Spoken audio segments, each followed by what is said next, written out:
Prologue. In October 1962, China's revolutionary leader Mao Zedong summoned his top military and political commanders to meet with him in Beijing, 2,000 miles to the west, in the forbidding and sparsely populated terrain of the Himalayas. Chinese and Indian troops were locked in a standoff over the two countries' disputed border. The dispute arose over different versions of history. India claimed the frontier demarcated during British rule, China the limits of Imperial China. India had deployed its outposts to the edge of its conception of the border. China had surrounded the Indian positions. Attempts to negotiate a territorial settlement had foundered. Mao had decided to break the stalemate. He reached far back into the classical Chinese tradition that he was otherwise in the process of dismantling. China and India, Mao told his commanders, had previously fought 1.5 wars. Beijing could draw operational lessons from each. The First War had occurred over 1,300 years earlier, during the Tang Dynasty, 618 to 907, when China dispatched troops to support an Indian kingdom against an illegitimate and aggressive rival. After China's intervention, the two countries had enjoyed centuries of flourishing religious and economic exchange. The lesson learned from the ancient campaign, as Mao described it, was that China and India were not doomed to perpetual enmity. They could enjoy a long period of peace again, but to do so, China had to use force to knock India back to the negotiating table.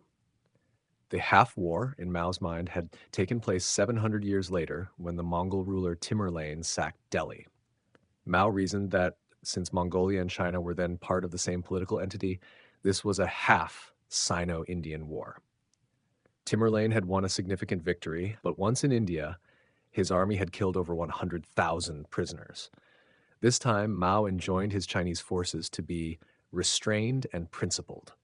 No one in Mao's audience, the Communist Party leadership of a revolutionary new China, proclaiming its intent to remake the international order and abolish China's own feudal past, seems to have questioned the relevance of these ancient precedents to China's current strategic imperatives. Planning for an attack continued on the basis of the principles Mao had outlined. Weeks later, the offensive proceeded much as he described. China executed a sudden, devastating blow on the Indian positions and then retreated to the previous line of control, even going so far as to return the captured Indian heavy weaponry.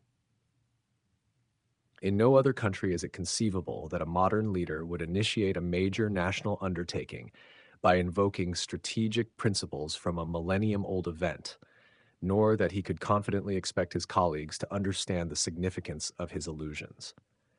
Yet China is singular.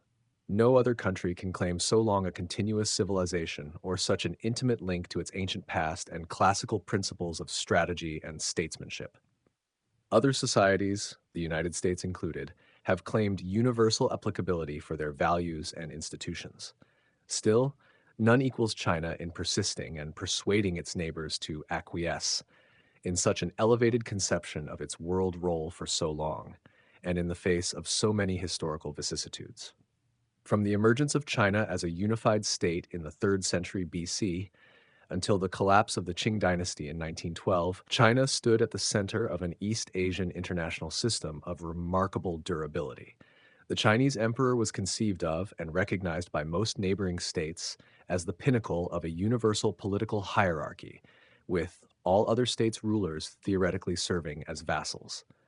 Chinese language, culture, and political institutions were the hallmarks of civilization, such that even regional rivals and foreign conquerors adopted them to varying degrees as a sign of their own legitimacy, often as a first step to being subsumed within China. The traditional cosmology endured despite catastrophes and centuries-long periods of political decay. Even when China was weak or divided, its centrality remained the touchstone of regional legitimacy. Aspirants, both Chinese and foreign, vied to unify or conquer it, then ruled from the Chinese capital without challenging the basic premise that it was the center of the universe. While other countries were named after ethnic groups or geographical landmarks, China called itself Zhongguo, the Middle Kingdom, or the Central Country. Any attempt to understand China's 20th century diplomacy or its 21st century world role must begin, even at the cost of some potential oversimplification, with a basic appreciation of the traditional context.